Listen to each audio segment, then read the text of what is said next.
और क्या हालचाल भाई लोग। तो स्वागत है नई वीडियो में। तो अपन आज बात करेंगे पीआईओ और ओसीआई प्लेयर के बारे में। पीआईओ मतलब पर्सन ऑफ इंडियन ओरिजिन और ओसीआई मतलब ओवरसीज सिटीजन ऑफ इंडिया। इसका मतलब यही है, सिंपल यही समझ लो कि जिनके दादा परदादा इंडिया में रहे हों और उनका मतलब पैदा हुए हैं इंडिया से बाहर, ठीक है। Somehow they are associated to India, इनको पीआईओ और ओसीआई प्लेयर बोलते हैं। इनके पास कार्ड होता है, कार्ड होल्डर होते हैं ये, ठीक है। ये सारे जो प्लेयर होते हैं, बहुत सारे ऐसे प्लेयर है, बहुत अच्छे अच्छे प्लेयर है जो कि इंडिया से बाहर क्लब्स में खेल रहे हैं। तुम्हें भी पता है, मुझे भी पता है। अगर ऐसे कुछ प्लेयर जो कि बहुत अच्छे हैं जो खेल रहे हैं, उनमें से डिलन मार्कंडे, डैनी बैथ, सरप्रीत सिंह, मनप्रीत सकारिया, अर्जन रैकी, ये सर बहुत ही अच्छे प्लेयर है, ठीक है। बहुत ही अच्छे प्लेयर। अगर इसके बारे में डिटेल्स में जानना, हम लोग और भी वीडियो में डिस्कस करेंगे। Let's get into the real points.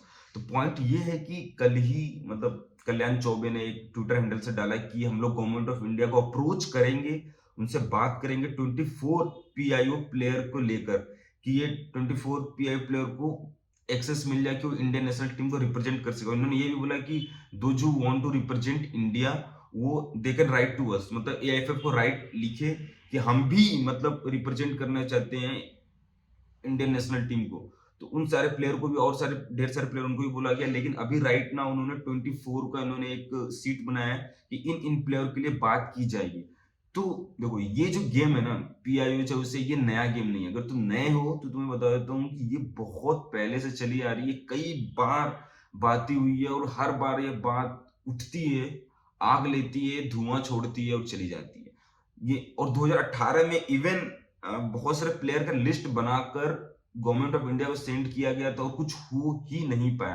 अब इसके पीछे रीजन क्या है? देखो, रीजन ये है कि तुम बहुत सुन रहे होगा कि ढेर सारे टीम्स है, जैसे मोरक्को हो गई, इवन वियतनाम अब ट्राई करने जा रही है, सीरिया ट्राई करने जा रही है, कि जो बाहर के प्लेयर है आकर वहां पे खेल रहे हैं, ठीक है। डुअल सिटीजनशिप लेकर आके खेल रहे हैं, बट इंडिया में क्यों नहीं हो पा रहा भाई, जब इंडियन प्लेयर बहुत सारे अच्छे अच्छे। रीजन ये है कि इंडिया डुअल सिटीजनशिप नहीं देता। जैसे USA, America, America dual citizenship देता है। जैसे तुम यहाँ के भी हो गए सिटीजन और यूएस के भी सिटीजन हो गए, दो दो जगह से तुम सिटीजन हो गए। जब तुम दो जगह से सिटीजन हो गए तो दोनों देश का तुम राइट्स उठा सकते हो, ठीक है। तुम्हें वोटिंग का मिल जाता है, तुम वोट कर सकते हो। अब इंडिया क्या, इंडिया डुअल सिटीजनशिप देती ही नहीं। जब इंडिया डुअल सिटीजनशिप देती नहीं तो तुम आकर इंडिया से खेल नहीं पाओगे। अब ये सारे जो प्लेयर हैं, अब इनको चाहिए डुअल सिटीजनशिप, इंडिया देती नहीं है डुअल सिटीजनशिप। तो अब सोल्यूशन क्या है? कैसे मतलब ये 24 प्लेयर्स फिर से अप्रोच कर रही है कल्याण चौबे, कैसे खेल सकते हैं? तो पहले देखो, या तो इनको ये करना पड़ेगा, खुद के कंट्री का पासपोर्ट छोड़ो। मान लो तुम इंग्लैंड में खेल लो तो इंग्लैंड का पासपोर्ट छोड़ो सिटीजनशिप और इंडिया का अपना लो, तो तुम एलिजिबल हो जाओगे रिप्रेजेंट करने के लिए नेशनल टीम को। ये एक रीजन है। और ये बहुत मुश्किल है, तुम खुद सोचो, तुम्हारी पूरी फैमिली रह रही है किसी कंट्री में, तुम्हारे सब कुछ वहां पे, तुम अपना पासपोर्ट छोड़ोगे, तो ये बात आ जाती है, ठीक है। अब वही छोड़ता है जिनको बहुत ज्यादा प्यार है। तो लेकिन भाई अब बहुत सारी चीजें आ जाती है, कोई छोड़ता है कोई नहीं छोड़ता, वही बड़ी मुश्किल वाली काम है कि कोई छोड़े, ठीक है। बहुत कम चांस होता है।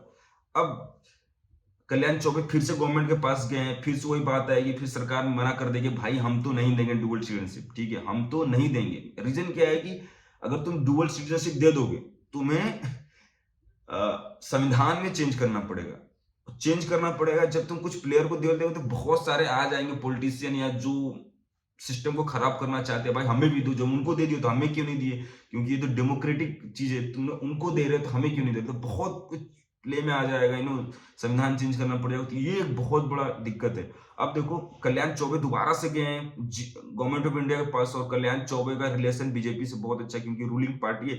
मे भी कुछ हो जाए, मे भी हो जाए कि इन कुछ प्लेयरों को लिए दे दिया जाए, मतलब जब तक वो खेल रहे हैं इंडिया के लिए तब तक वो खेल सकते हैं, मतलब उनको एक्सेस दे दीजिए कि हाँ इंडिया से खेल सकते हैं, सारा राइट्स दे दिया जाए। और जैसे ही वो नेशनल टीम को रिप्रेजेंट कर ले या खत्म हो जाएगा टाइम, तो उनको फिर से हटा दिया जाए, मतलब वो जो एक्सेस दिया गया वो हटा दिया जाए, फिर चले। कि ये हो सकता है, ये चीज में भी दिया जा सकता है। अभी अप्रोच किया गया दोबारा से, ठीक है, क्योंकि बातें होती रहती है। पहले भी पूरा एक लिस्ट ही सेंड किया गया था गवर्नमेंट ऑफ इंडिया के पास, उन्होंने मना कर दिया था, साफ साफ मना कर दिया था, क्योंकि भाई ये फुटबॉल है और अभी उतना मतलब उतना उतने तरीके से लोग इन्वॉल्व नहीं है, मतलब अगर बहुत ज्यादा फोर्स रहता है, मतलब इतना ब्रूट फोर्स, मतलब इतने लोग ट्वीट पे आज ट्विटर करने लगे, करोड़ 2 करोड़ 3 करोड़ इन्वॉल्व है, मे भी चेंज करना पड़ जाए।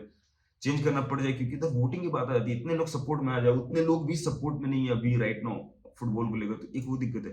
अब देखो, क्या हम पास्ट में क्या हम पास्ट में कुछ ऐसे प्लेयर आए हैं जो कि अपना सिटीजनशिप छोड़ के इंडिया में, हाँ, ऐसा एक जापानीज प्लेयर है जिनका नाम है अराटा इजुमी, जो कि 2012 में जापानीज पासपोर्ट छोड़कर इंडिया आए और इंडिया के लिए कुछ मैचेस खेले, 9 मैचेस खेले उन्होंने, और इंडिया उसमें शायद चैंपियनशिप के फाइनल में गई थी, रनर अप रही थी। और राइट नाउ उसके बाद वो आई लीग की टीम से खेलते रहे और आईएसएल में भी खेला उन्होंने, 2018 तक खेला। और right now he is manager of inter Kashi.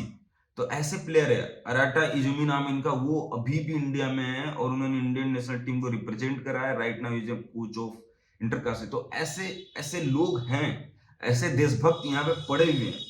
तो अगर सबसे अच्छा यही है कि तुम अगर देशभक्ति दिखाना चाहते हो, अपना पासपोर्ट छोड़ो, आओ इंडिया के लिए खेलो, एज सिंपल एज डैट। जैसे अराटा इजुमी ने करा, वो तो इंडियन मतलब जापानीज थे, ये जापानीज, ठीक है। ऐसा अब जैसे एक यान ढांडा नाम का प्लेयर है, ठीक है, उनका क्या इशू है, वो क्या बोलते हैं, उनका बोलते क्या है, ये है ही, अगर जैसे यान ढांडा इंग्लैंड के किसी क्लब से खेलते हैं, ठीक है, अब उनका ये क्या कहना है कि अगर इंडिया जो इंग्लैंड है, अगर तुम्हारा किसी कंट्री का फीफा रैंकिंग 1 से लेके 70 के बीच में नहीं हो, 1 से लेके 70 तक नहीं है, अगर तुम ऐसे कंट्री को रिप्रेजेंट करते हो, तो इंग्लैंड के किसी भी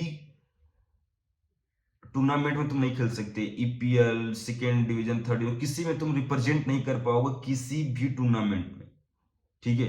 तो अब इंडिया की रैंक आती है 100 के ऊपर, अगर वो इंडिया के लिए खेले, पासपोर्ट छोड़ दिया, इंग्लैंड का पासपोर्ट छोड़कर इंडिया में आ गए और इंडिया के लिए खेल दिया, इंडियन नेशनल टीम के लिए, तो वो एलिजिबल ही नहीं है इंग्लैंड में दोबारा से किसी क्लब को खेलने के लिए, क्योंकि इंग्लैंड अलाउ ही नहीं करता जिनकी रैंकिंग 70 से ऊपर है ऐसे कंट्री को प्लेयर के लिए। तो ये एक इशू है। तो बहुत सारे इश्यूज हैं।